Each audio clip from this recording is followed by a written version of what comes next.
This podcast is protected under the laws of the United States and other countries. Unauthorized duplication, distribution, or exhibition may result in civil liability, criminal prosecution, and the wrath of the tall man.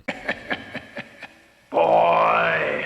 Hey, let's talk about you, the ID10T community events at ID10T.com, like Russ Stevens, a.k.a. Cat Bus Russ, who has started a podcast called 90 for Chill, which Russ says is dedicated to movies with a runtime between 74 and 99 minutes, the time frame that I feel is ideal. Russ, I could not agree with you more. That is a fantastic idea.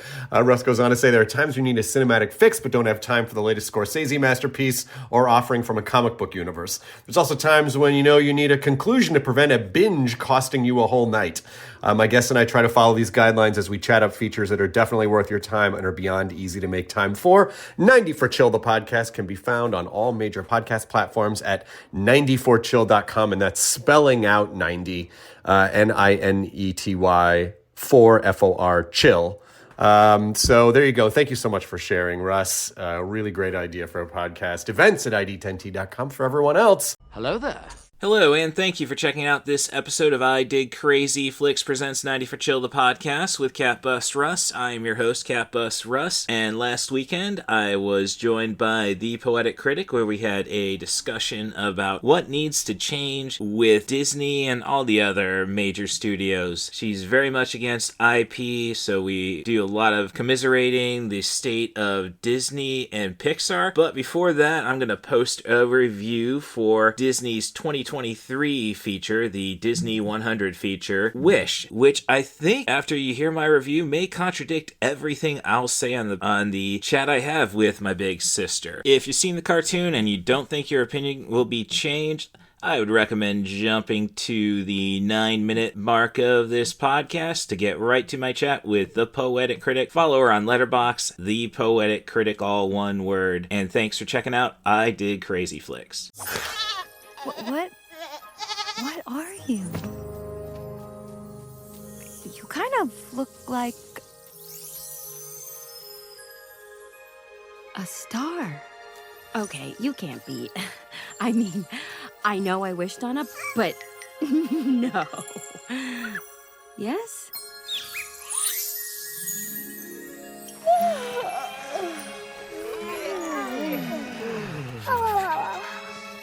This is crazy. We love crazy! Oh, I'm seeing things.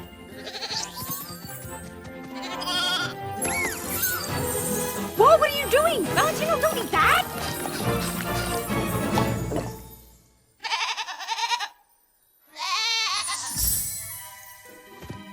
It didn't work. When does the magic happen? Oh, something's happened. I'm talking. I am talking. Who knew my voice would be this low?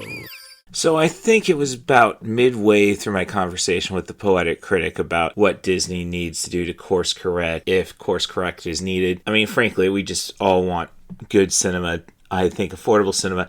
Hell, if you look at the current box office, indie films are about what is making up the top 15. I'm sure the big money is still with Universal, Disney, Warner Brothers, Paramount, but it's getting better, and I don't think Wish hurt it. Yes, I decided to finally watch Wish after that conversation, and I apologize let me just first off apologize to Chris Pine. I had fun with his evil Magnifico the King character. I think he does that with his voice acting, because I go back to what he's done on Robot Chicken, even going and giving zero smegs about how he represents Captain Kirk. He was having fun. I think he may have been the only... Well, Alan Tudyk was obviously having fun too. And otherwise, I think the voice actors are, playing their role. And I can appreciate that. Wish is the story of a kingdom, Rosa, formed by a wizard,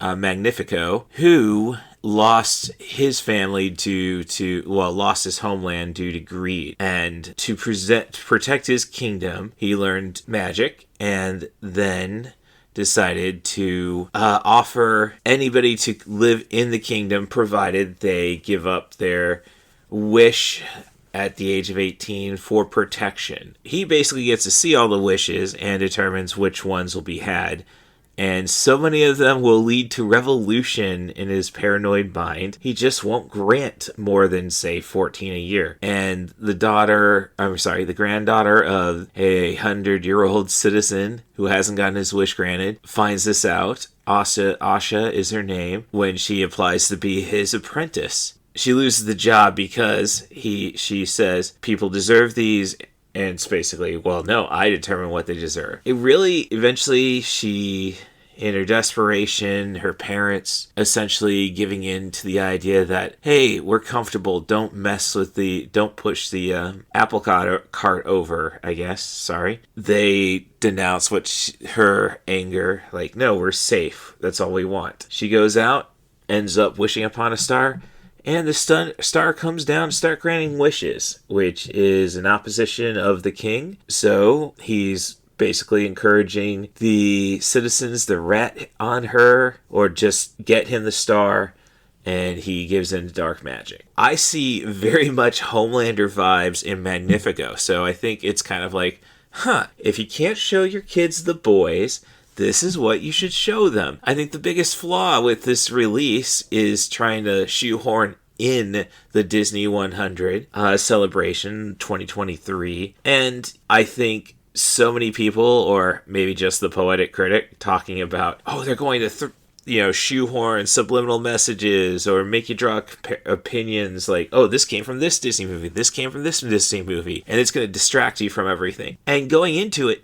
if you know that, it's going to suck. But really, I don't think you have an issue with this entire Seven Dwarfs crew that Asha has until, the last joke, which exposes yes to anybody who didn't catch on to it. I would say, if I didn't know going in, it's like, that's interesting. And there's some more just out there, like, hey, this is a Disney reference, so a little too meta at points. But I think the story's pretty solid. The animation is pretty good. I mean, it's Disney. I don't like the 3D Disney compared to 2D Disney, but I think since it integrates some elements of 2D, say with, the opening, what is it? The overture, the opening, the telling us where we're at in this world. Are there too many songs? Yeah, I mean, that's just the big thing. It starts off like too saccharine for my taste. All right, let's start singing. It's like, no, give me some darkness. Peter Pan, we had the tyranny before Peter comes along, and then it gets fun. So that's just how I like my Disney, okay? Circa 1945, I guess. I probably got the year wrong, but... So I thought it really worked. I thought the story works, especially in a time where we have an orange guy trying to do all of this, or at least has minions to do so, Project 2025. This would have been great if we would have, start programming our kids on Wish. And hopefully... parents are actually, I hope the numbers are good for kids. What else are they going to watch on Disney? How many times can they watch Encanto?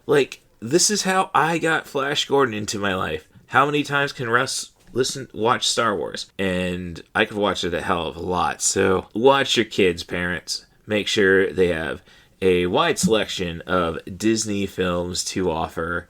Skip Home on the Range, I guess. Your cable TV is experiencing difficulties. Please do not panic.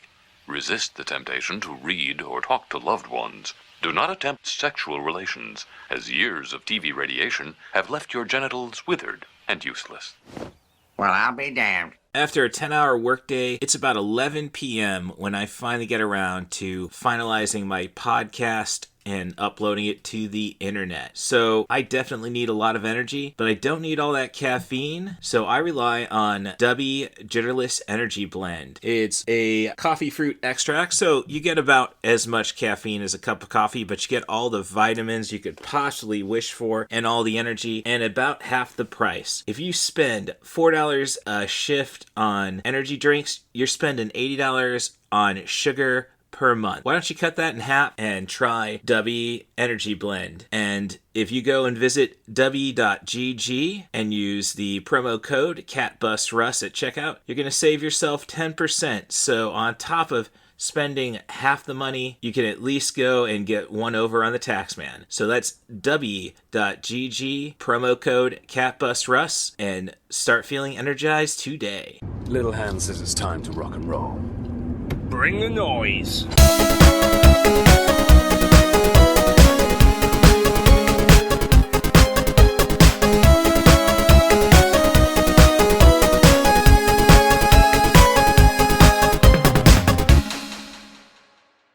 Well, it is nice that the Apple everything's connected, so I can see that I have a text message on my laptop. Just sucks when you're trying to record audio. Those extra little dings. It almost makes you think I could make this MacBook sound a little more fun. Maybe that's where I need to change the settings, get myself a rim shot. But this is I Did Crazy Flicks with CatBusRuss. And the Poetic Critic in this case. We're, getting excited for B-Fest in a couple of, a month now. First weekend of March. Yep. So waiting on getting my final contract filled out to sponsor Plan 9 from Outer Space again. As I say, it's difficult to really get involved with B-Fest aside from paying your $40 and bringing your paper plates and it seems like a secret society a little bit, because when I went to apply last year, oh yeah, here's a contract and everything, and then they never got back to me. This year is oh yes, we're not looking for sponsors. We have the lineup completely made. And do you think we're going to have that running gag this year of, and now we turn to Bill with other news? Yes, and the B-Fest lineup still has not been listed. I think they're going to handle that better this year, I think. It does sound like it was a real anomaly that they didn't get it up. Well, I think that was probably a week or so in advance. Yeah, Looking at what I've read, people's recaps of previous B-Fests, that usually isn't an issue. Yeah, no, it isn't. I mean, that's how I got to B-Fest, was the first one in 2022, fresh off the Pandy. Yeah. And what are they showing? Showdown in Little Tokyo, I'm there. And I was thinking about B-Fest, and just thinking about all the panels I do, and yeah, they're 80s centric, and I really got to come up with a 96 idea. I think 96 was kind of what were the blockbusters in 94 and 95? We all know the dinosaur. 1994 was the year of The Lion King. Okay, and Forrest Gump. Yes. But they don't scream Super Bowl commercial like 1996 did. Well, no, it wasn't. In a sense, it wasn't really until Independence Day took that Super Bowl spot that it really became a way to promote movies in particular. Mm-hmm. Now, there will be some trailers tomorrow. I haven't checked up and see if it's been locked down what we're going to be seeing. I know I've seen a lot of predictions as to what movies are going to have stuff come up. I know that it's looking likely that we'll see, or at least is expected, that we're going to be seeing some new footage from stuff like The Mandalorian and Grogu. No, they already got. They don't need to do that. They already got my money. No, you need to have a show of confidence and strength. Star Wars is my religion. It's faith. Did the Lilo and Stitch remake last year need to have a Super Bowl ad? Because Disney took one out for that film. Truthfully, I don't think I actually watched the Super Bowl last year. So we are using the term properly right now. Like, we're referring to products for the event, because before we got interrupted. Yeah, that's true. They want you to always say every ad you see for stuff related to the Super Bowl that is not of the Super Bowl itself, let's say. Yeah. Like, that it's not actually for the Super Bowl. Like, for grocery store chains, we'll call it Game Day or the Big Game. Or, we just went to Buffalo Wild Wings today, and they said they were going to have a Game Day party. Right. Well, you're not the official sponsor. Right. If you're not the official sponsor, you don't get to refer to it as the Super Bowl. So refer all inquiries to I Did Crazy Flicks LLC, not Russ Stevens or The Poetic Critic. You gotta get yourself an LLC, just for kicks. Okay, going back, and a lot of people are expecting, if not more stuff for Avengers Doomsday, because we've already had those 4 teasers, then maybe something for Spider-Man Brand New Day, because I don't think they've brought out anything for that, even though that movie arrives first. Is that the so that's the new Tom Holland Spider-Man? Yeah, and the one with the Daredevil crossover, or I don't know if it's the one. It's going to be the one with Daredevil in it, or if this is the one that has the Punisher in it. Well, it's interesting because I'm pretty think sure it's the those are latter. 2 Disney-owned ones. Yeah, the Disney's now done something or other with all these characters, but I especially wonder about Spider-Man Brand New Day, because that was supposed to be the movie that came in between Avengers Doomsday and Avengers Secret Wars, rather than beforehand, but Doomsday got serious delays on it. Well, I mean, you got so much stuff to throw into Doomsday, which is something I had been having a conversation with a girl in Bumble, and I didn't know how well it was going, and I'm screenshotting the conversation, like, man, you guys don't understand capitalism. Because she asked about the entire idea of 90 for chill, and I said basically, and I led with, capitalism has led me to appreciate the 70 to 100 minute time frame, because I work, or I'd like to be working 50-hour work weeks, and thus I don't have the time for anything longer than 100 minutes. And that's because capitalism has made me work and gotten me used to a 50-hour work week. And yes, I do need it. But going into stuff like I said, like, look at these overly bloated movies. They have to make sure it's $1 billion hit. Thus, they will throw everything into a film. And she's like, I don't notice that. It's like, have you not watched an Avengers movie? It's, so we're still talking. She's an interesting character, I will say that. But, yeah, I mean, do you feel that things are overbloated just because they have to get everybody to the cinema so it will make $1 billion? I don't think that's the reason so much.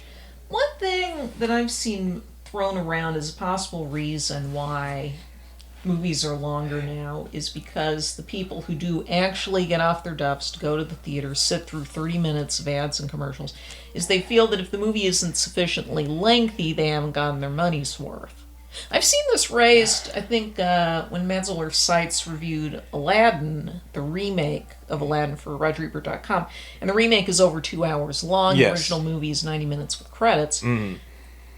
It's the feeling that adults especially don't think a movie is a movie anymore if it's not really long. That it feels more childish if it's just a short movie that gets its story told efficiently and right away. Even animated features now are getting pretty bloated. Yes. An hour 45 is more likely to be the runtime for a Disney or Pixar film, when a lot of the earlier ones, even into the 90s, were 75 to 90 minutes. Well, it was, and then you get the Spider-Man sequel to Enter the Spider-Verse with being 2 hours 30? Not quite that long, but well over 2 hours. Yeah. And there's a lot going on in that movie, so I did understand why they wanted to have the length and give people their money's worth in terms of the action set pieces. But yes, it was too long. Okay. Well, we discussed it with Andrew at UICon as we're just, entertaining the occasional staff member who came in on the 90 for Chill panel. So next time, UICon, list a description under the title. Like 85 and 86, easy sales. 90 for Chill, not so much. But we're not encouraging, we were not condoning, but we may have suggested the idea, back in the golden days of cinema, you would, go to see your newsreels, your cartoons, your main picture, your B picture. Still a 4-hour night, but, we're all planned for that. Yeah. Which I do kind of like. If I get out to see a movie, I don't care how long it is. I knew I'm sacrificing my night for it. Now, do I find concerts and sporting events to be more involving? Yes, but Okay. but we were actually saying, like, you know what? If you want to treat it like the olden days, theater hop.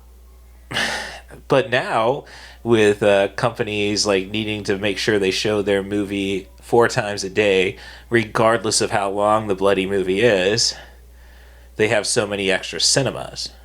This is the flaw of the, like, him and I had both went out opening weekend for Grindhouse. Yeah. And they weren't going to give a Weinstein Company movie more than one screen. So that essentially made Grindhouse a bomb because they were all sold out, but you only had 2 shows a night. Okay. Now, I'm looking around some of the nerd content farm websites, and these are the trailers that we know have already. Some of them have already just put stuff up online on YouTube, as they do.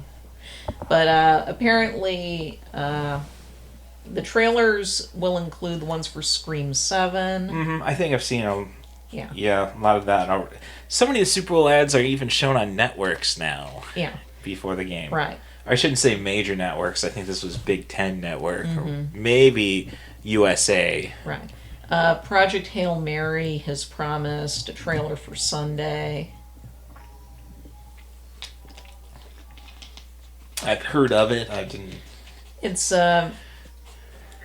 Ryan Gosling vehicle. Oh, okay. Well. And about an astronaut. Okay. Well, I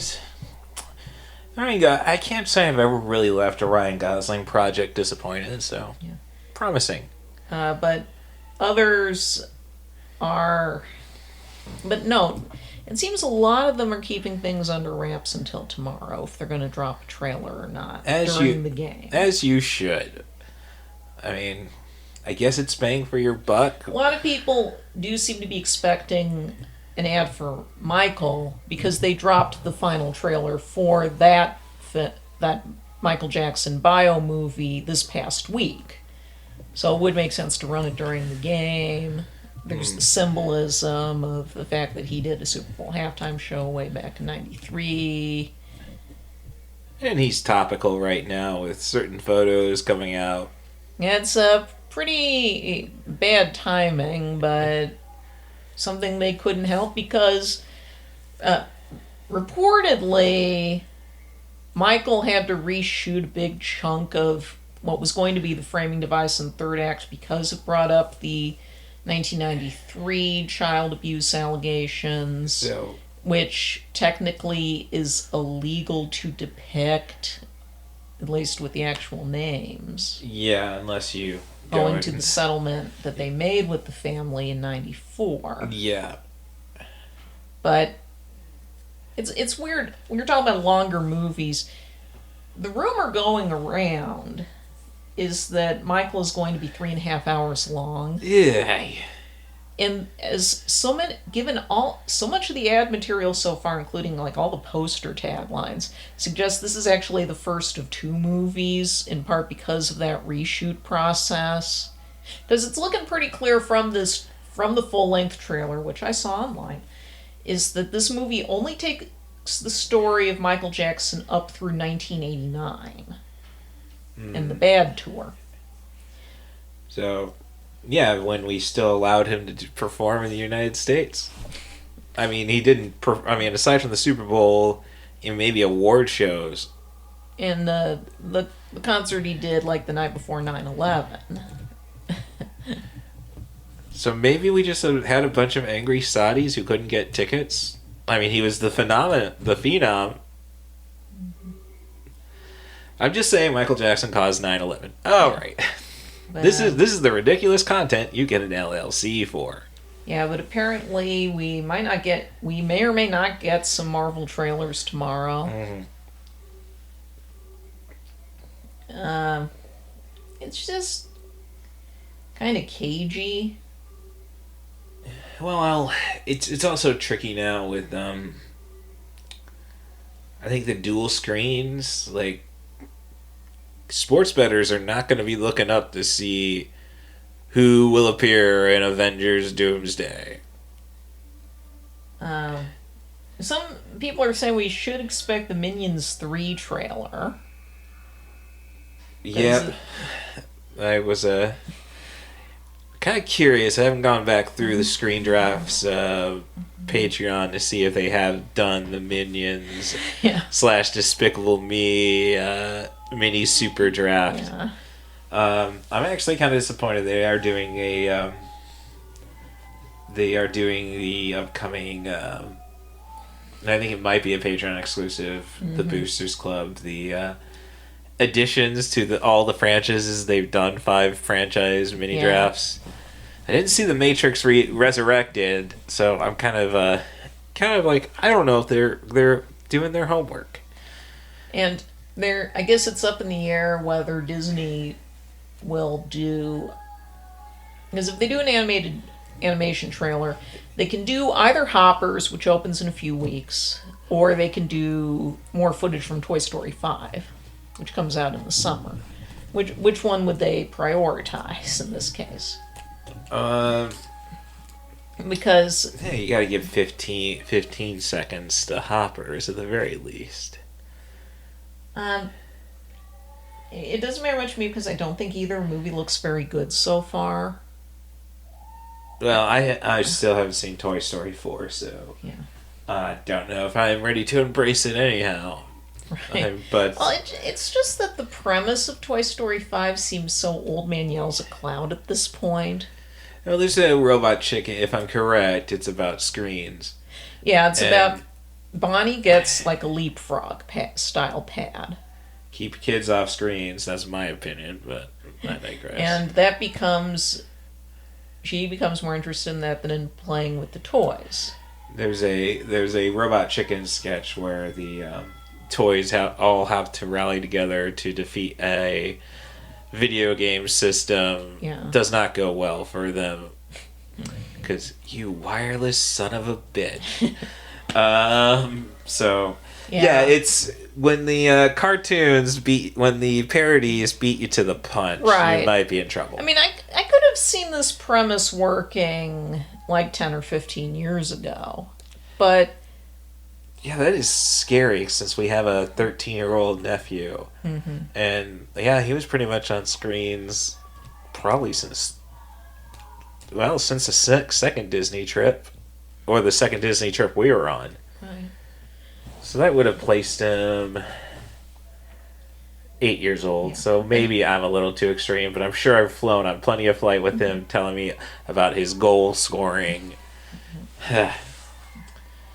But Hoppers. Maybe I'm just bitter because I had to go and buy my own Game Boy. Yeah. But Hoppers, I don't think looks that good either. And I'm disappointed because initially I was going to hold out hope because this is directed by the guy who created We Bare Bears over for Cartoon Network, Daniel Chong. And I like that show, but this doesn't... But although it does at least carry over some of the voice actors from that show in the secondary and tertiary roles, it doesn't seem to capture that show's relatively gentle vibe. It's just another Loud in movie your face. where everybody's screaming at each other and they're doing push-ins and pull-outs with the camera all the time. Well, some people online commented, it feels more like an older DreamWorks or Illumination movie more than it does a Pixar. Well, I mean, Illumination movies seem to be easier to sell.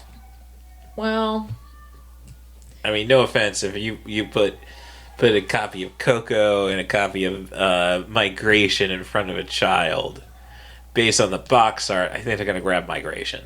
I don't know. Coco was a huge hit back in 2017. All depends on they're doing a sequel. All depends on the box art. You get the kid staring off into to the land of the dead, only from behind with the dog, compared to Kumail Nanjiani, the duck, strangling his family. I know what's gonna probably like, well, 'Cause what kind of mood am I in? I do feel bad in a way because Pixar desperately needs a win after how badly Elio did last year. And Well, I don't know about that because nobody really remembers Elio. well, that's part of it. Do people even care about Pixar as an actual studio, or is it just a sequel farm now? Oh, I think the biggest problem Pixar is yet to overcome is that just people expect people who are not discriminating expect it to be Disney. I don't know if it's that so much as that maybe we've all just outgrown what Pixar does or did. Well, and the fact that it's it does, definitely, I would say, definitely the did. Yeah, the people were asking this around the time we got to Luca. Yeah, Which, Luca. Well, full disclosure, I didn't see. I haven't seen it either, but Luca was also a Pandy movie, and you knew it didn't look like Soul.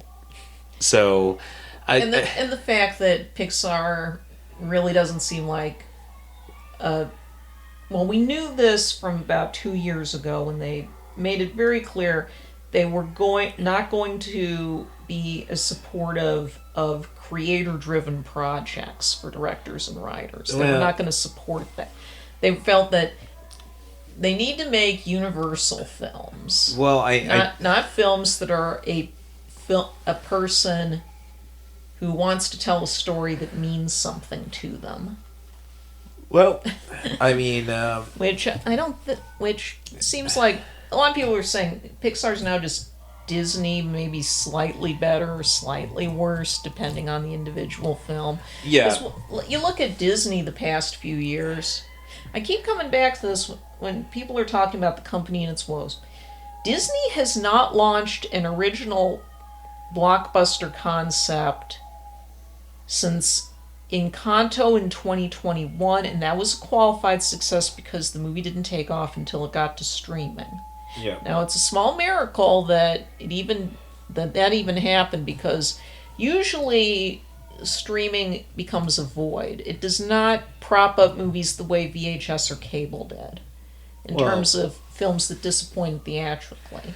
Well, that goes back to television made everything seem like appointment viewing.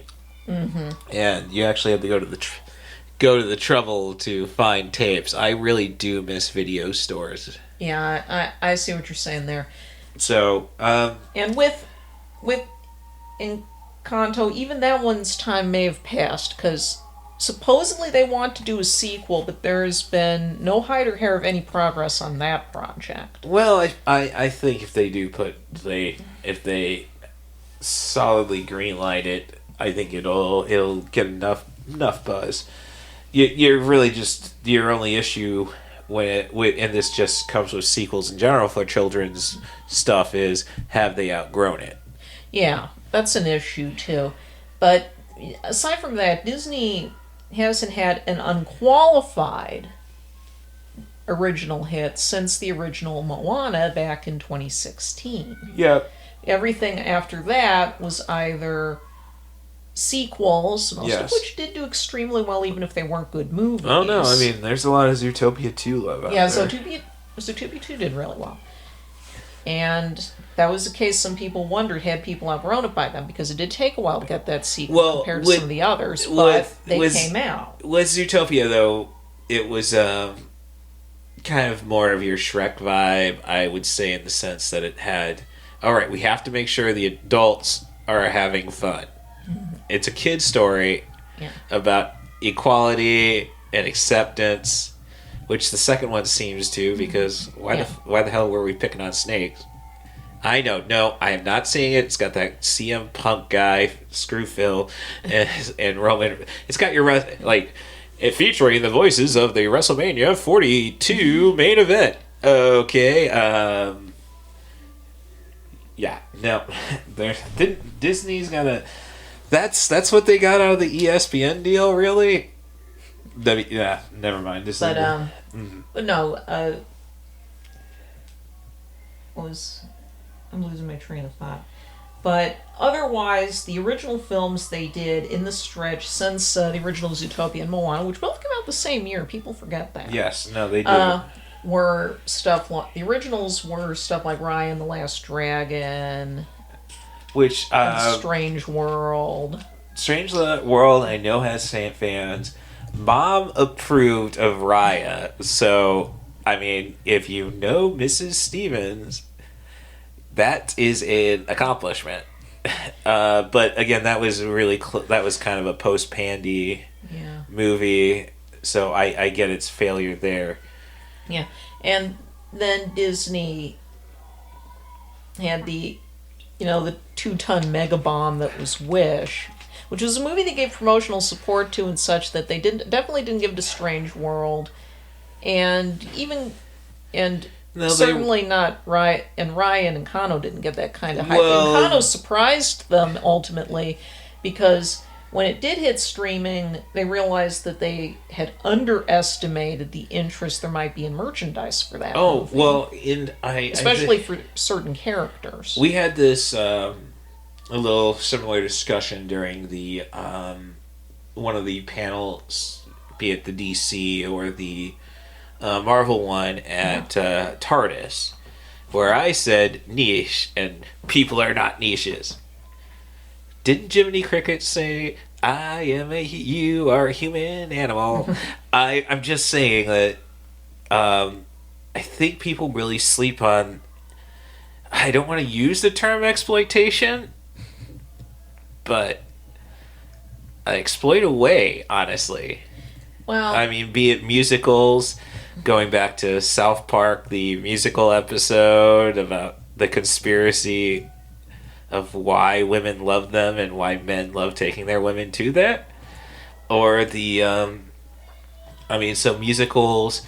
I'm thinking Wuthering Heights is going to blow up next week. Yeah, a lot of people are thinking, because it has been kind of slow, but also there is that kind of untapped market for movies for women. That's what I'm getting at. Yeah. It's not a niche, and I'm just saying Disney should probably be focusing a little more on because I know Encanto blew up with kids. Yeah. But I know it definitely, Coco, I know it definitely blew up with the Hispanic base. Oh yeah, in a very big way, and now you kind of see Disney trying to pull away from this, right? And Pixar as well, given that they were saying that stuff that movies like Turning Red or Elemental were the films they want that the guy in charge of the Pixar right now, Pete Docter, said they wanted to get away from. They we're not going to do movies like that anymore that are a director and writer telling a personal story. But the whole reason Elemental hung on as long as it did and became a qualified success in its way was because there were audiences that really responded to the movie about an immigrant experience. It was particularly in South Korea. The director had South Korean heritage. Mm-hmm. The movie was very popular there, and they could read that from the film, even if it was coached in an allegory. And it's I had a thought. It's kind of really silly. Well, not necessarily. Inside Out 2. Mm-hmm. Look, mental health is a white man's game. I'm just saying. So white people will see movies for white people. Let's not try mixing stuff up, which I think is what they did with... Well, shoot, I know. That's kind of defeats. That's what we have Avengers for. And X-Men. And hookers. And blackjack. I'm just saying, people want their own stories. Mm-hmm. And Wish may have failed by, let's go and color code everybody. Well, no, we want... Give them... You're trying to appeal...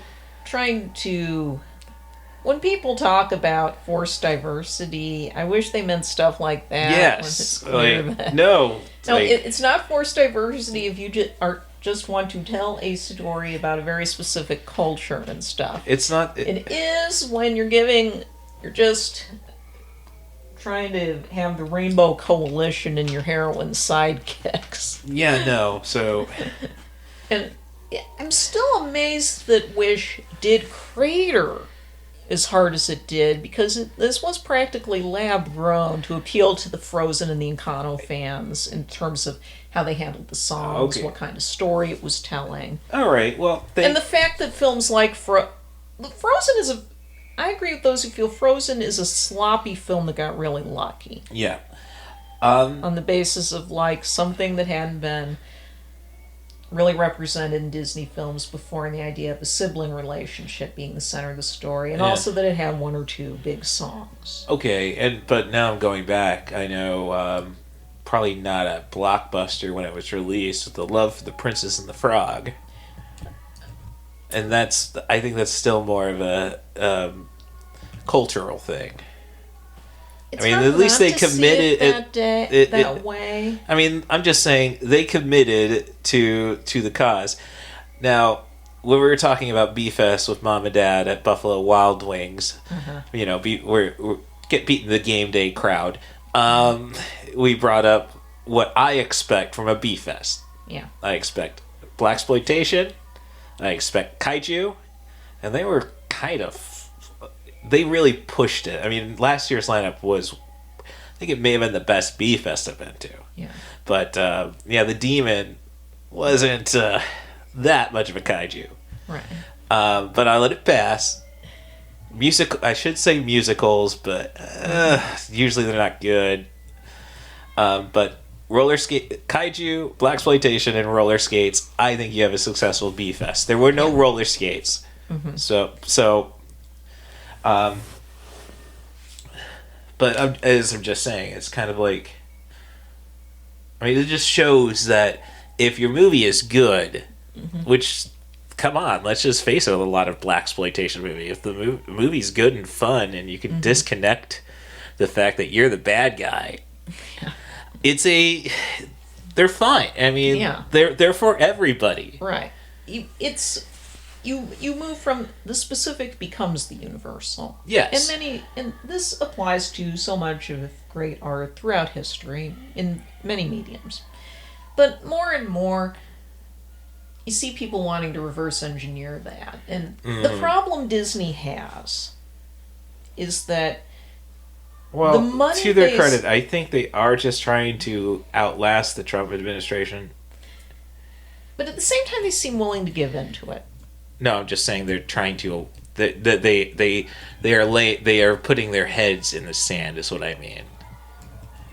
Hopefully, hoping for more liberal times to arise. I don't know, but what I do know is that the problem Disney and Pixar have right now is, for whatever reason, and I know that compared to a lot of animation studios, they do treat their workers much better than others. And that, although that is an extremely low bar to clear, but they spend ridiculous We're here amounts in South Korea to show you how American animated. Simpsons once put it.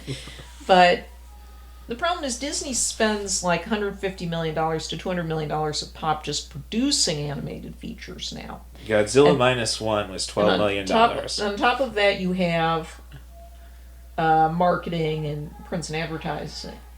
Marketing, prints, and advertising. They feel at this point they cannot afford to tell personal stories anymore effectively. These films are too big for them to afford to fail. And they've seen some really big failures. Right, and which further emphasizes leaning on sequels. Yeah, they're running out of that in a sense. Because what other films does Disney do right now? They have Marvel and Star Wars, but those wells are starting to look somewhat tapped. I think The Mandalorian and Grogu is going to be a test as to how much more they can get out of Star Wars at this point. Well, I think Star Wars, I think we grew accustomed to the idea of not having it for 15 years at a time, while Marvel has just been a constant. Mm-hmm. They've never stopped. So I think that's more of situation dictates. I'm going, as I say, they already got the Grogu's got my money. But going on from that, beside the one other thing Disney really has right now, and I'm discounting the stuff that they do under the Fox shingle, which is mainly franchise stuff at this point, mainly. Yeah. But I guess they were also the ones behind Sam Raimi's Send Help, though, so... Oh no, They'll occasionally throw a bone. Oh, they like to throw Searchlight onto about anything that doesn't seem like it's going to grab an immediate mainstream stream audience. Right. But the other thing they'd had going was, for Disney itself, was live-action remakes.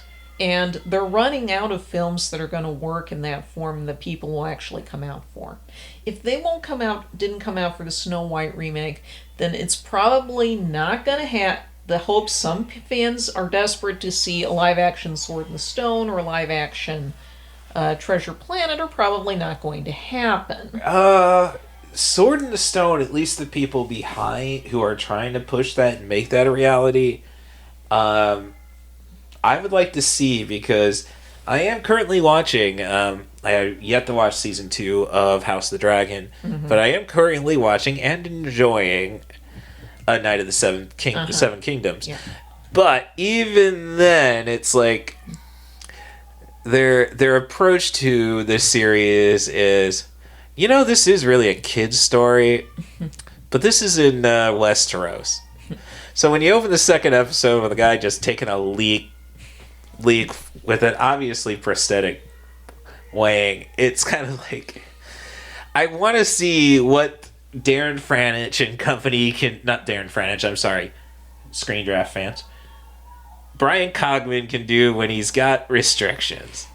No peeing, no boobs. But, no horse mutilation.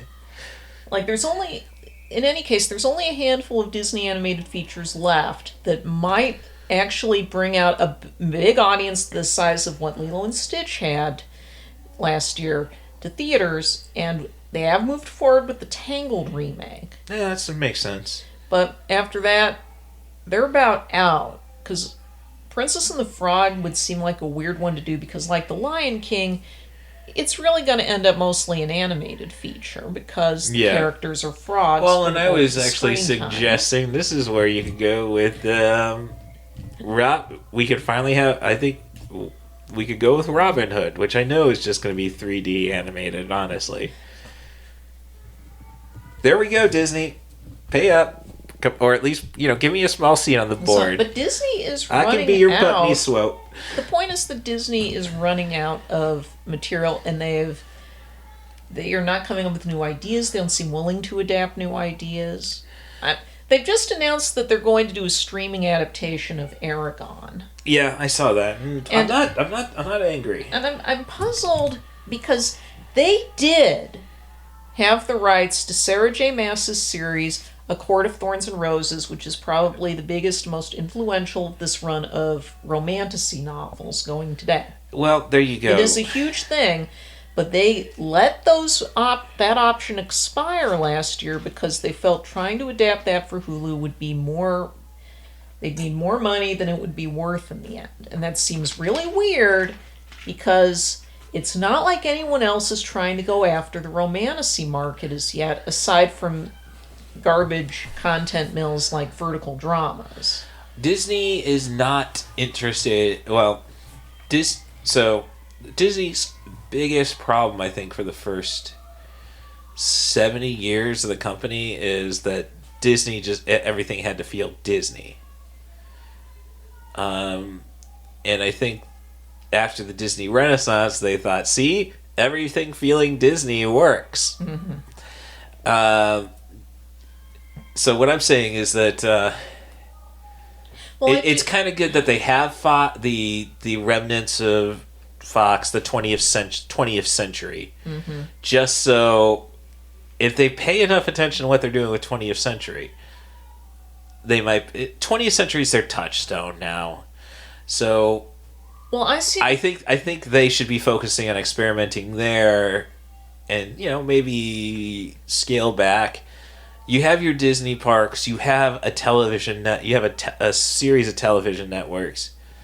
You're still in the best position of all the four major groups, being Universal and Comcast, Universal, Sony, Netflix, WBD. and Paramount Skydance. You're still in the best position because people will go to Disney World. People will forget Six Flags. So, yeah, just dare I say, rest on your laurels. Let the creators create. That would be what I would do, and I am not making and there's not like it really comes down to how much money do you really want to make, or how much money are you going to be satisfied with? And I think the people up top are gamblers, lame ass gamblers who just want sure things. And they think they have sure things. Right. And we're obviously disproving it. So I think things will course correct, but I don't see that happening until 2028 at the earliest. Well, I'll leave you to it then, but I can't really think of much else to say today. Okay. Well, here's something. Just and I only bring it up because I can't go back to I don't feel right pitching 1985 to people beyond the triple threat match. Right. And I think I did start to talk to you about it. The idea of I want your name, not your substance. The idea of I want the IP's name, but I don't actually want the IP. And this stems from How Did This Get Made, pissing a lot of people off with doing Return to Oz. Right. Which I think there are some sources saying the Baum family thought it was an appropriate look at it. There's been a lot of people calling in who said, no. Oz has never been this dark. But the fact of the matter is that that's the that Oz is something I like. Yeah, I'm also a nihilist, and I was thinking of other movies like. I think the problem comes in that. There we go. And Drew McWeeny pointed this out because he got around to that in his last '80s newsletter you'll ever need. Finally, when he got to June '85, is that the movie does set up an impossible expectation for itself by also wanting to work as a sequel to the 1939 film by taking the trouble to license the Ruby Slippers. Okay, well that was something they were talking about. And the framework of it is something that is also owed to how the 1939 film's framework came off, but is also a lot darker than that film's. Well, and that doesn't have roots in the novel. No, what happens in Oz does. Yes, no, I'm aware of that. And as far as fidelity to the books go, it is in fact, when you look at just the Oz material, it is one of the more faithful adaptations. Down to the designs of the costumes and the character designs look very much like those in the books. Yes, that's something everybody was. Yeah, that was something that everybody was saying. But when they wanted a little more justice for the Wheelers because what are the Wheelers going to do to you?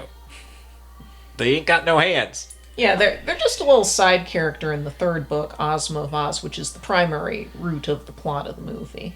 Although it works in some material from the second book.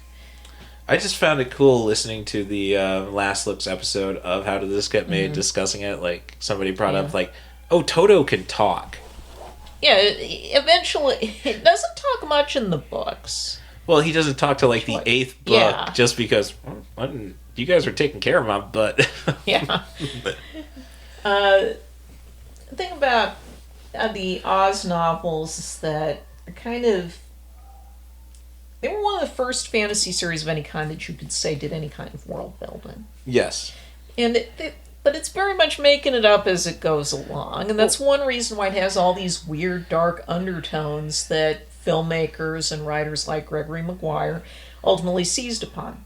TV Tropes has a whole page just for dystopian Oz adaptations, pointing out that what Oz eventually becomes in the original Baum books, and which carries over to the official sequels that were written after he died, of which there were about 26, well into the early 1960s, is that Oz basically ends up a benevolent dictatorship.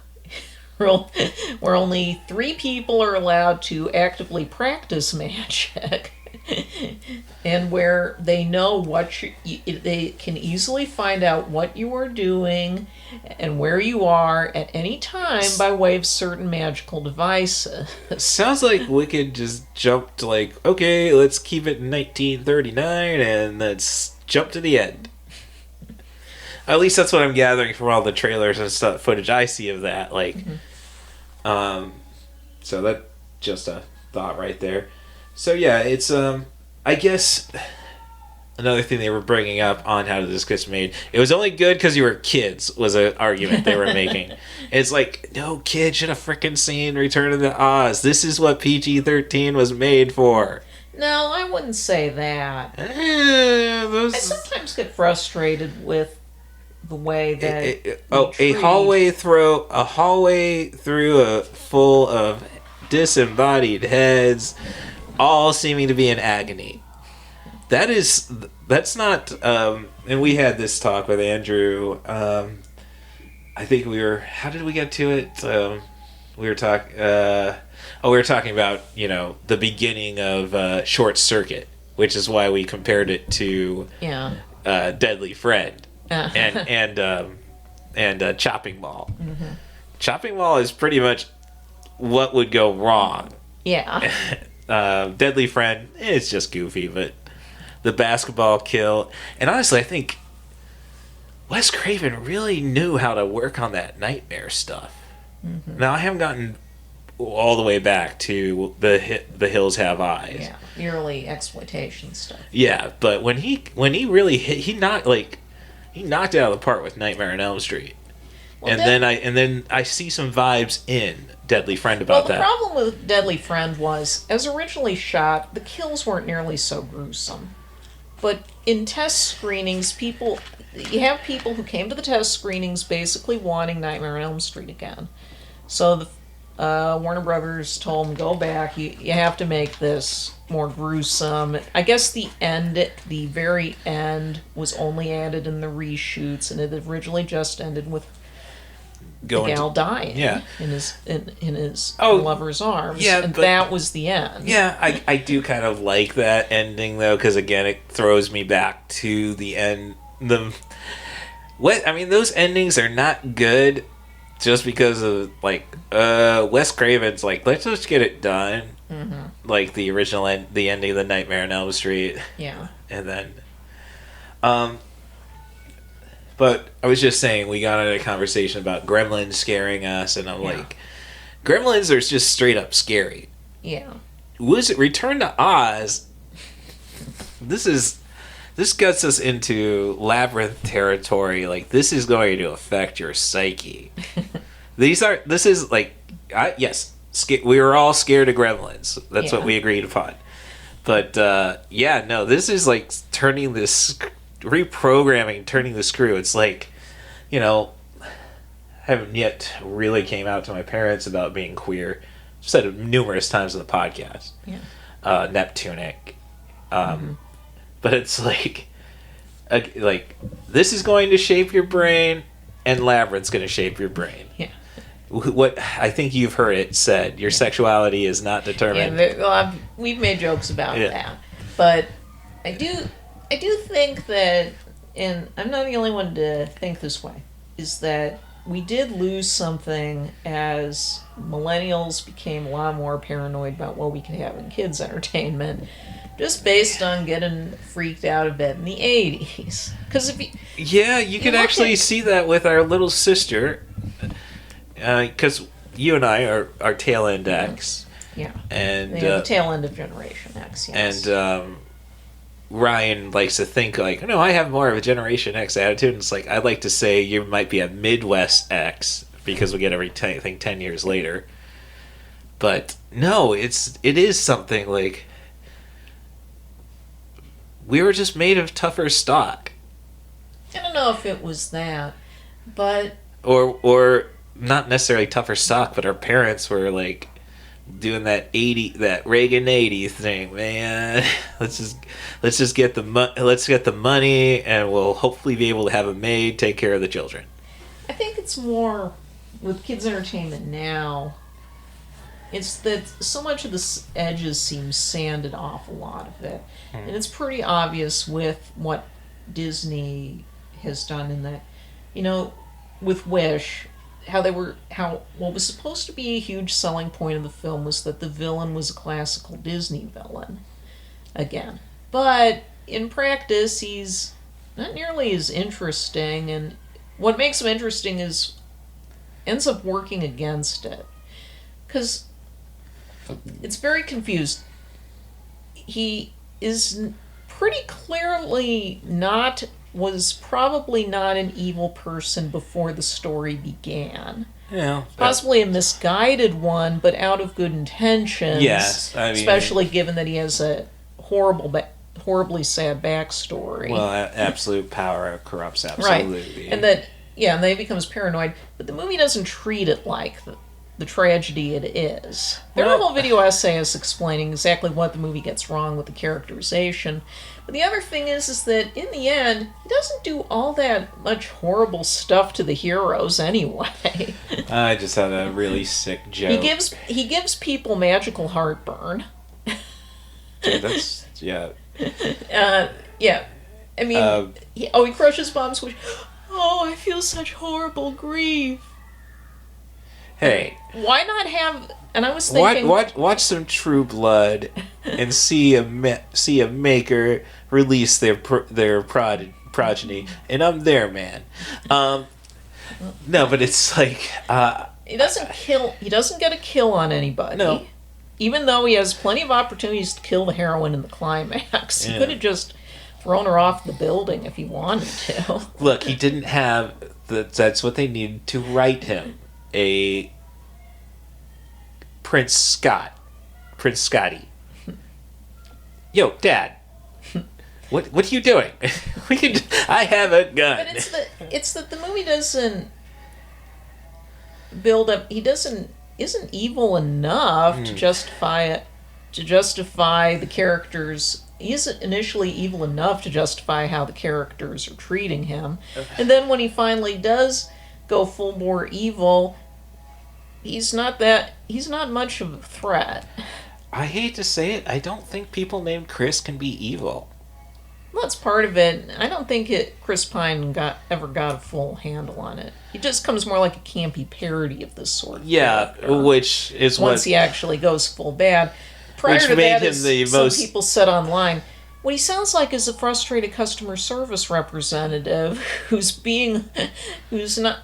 isn't being treated well by his people. And that's why the phone lines go to Manila, you assholes. Oh, okay.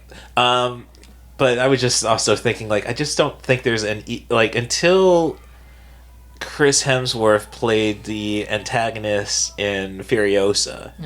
I don't think we've gotten a good evil Chris out of any of them. I can't see Chris Pratt being evil.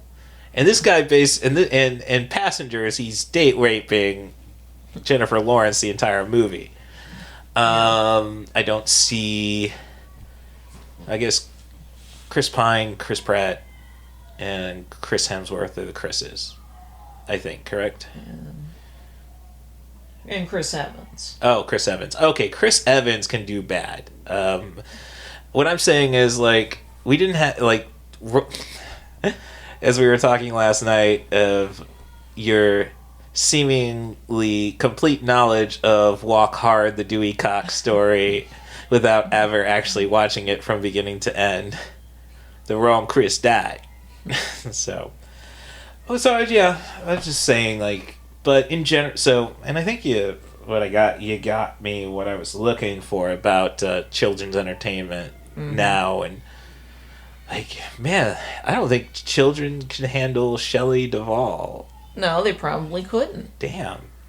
I mean, it's not. I'm not saying there's not good kids entertainment out there, Oh especially no, on, I can dig with most, as long as you don't have kids in costumes. I can dig with most of what Disney's showing. Your Big City Greens, your But- Phineas and Ferbs. Not that ladybug and cat person, which seems to have a following. Like, I saw a lot of art for that it's at had that UICon. for years. We're not talking the PJ Maxx. We're talking that, you know which one I'm talking about. Yeah, Ladybug and Cat Noir. Oh, I didn't know. Oh, Cat Noir. That's I don't know where that comes from because that show sucks. Oh yeah, but it's like me when I'm working in customer service and I see kids just going wild and parents not doing anything to discipline them. Mm-hmm. And it's like, okay, they need to know the world is dangerous. Can I kick them? Which goes back to me immediately after my time at the Mark Twain Hotel, after a wedding parties who finally get to go to the reception next door, and all their kids singing Frozen songs. It's like, do you want to kick a toddler? So, all right, well. So you can see the Poetic and Critic and I at B-Fest, March 6th and 7th at Northwestern in Evanston, Illinois. We will be at C2E2. Fingers crossed somebody cancels, Hey, Chris, they're not giving you the main room. Can I have that panel? The Poetic Critic's girlfriend the boyfriend is a little disappointed that Christopher Eccleston doesn't get the main room, which... When I break it down, this isn't Fan Expo. I can totally appreciate that.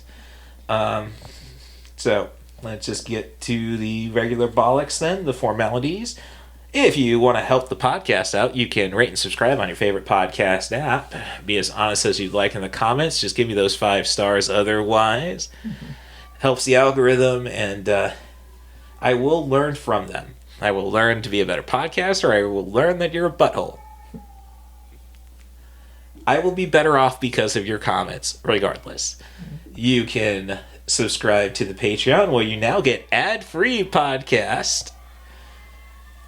And also access to the original 90forchill.com, the podcast feed. So you can you can listen to how I've become a better podcaster, hopefully. You get yourself either a waterproof sticker or a fridge magnet to help promote the podcast.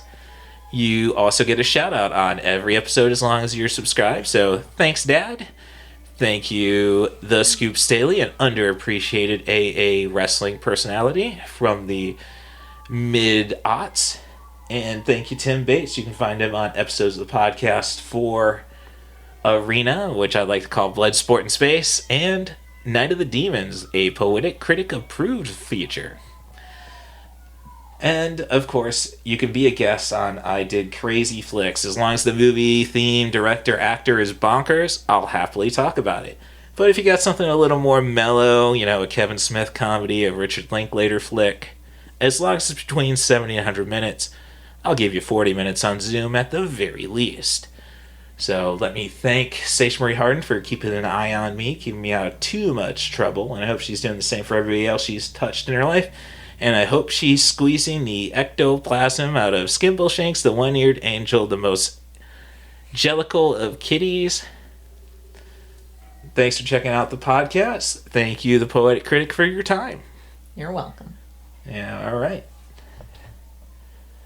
And I kind of got used to trying my best David Tennant at the panels. Yeah. Can I get to Wahoo? Really wish he would have gone more Scottish.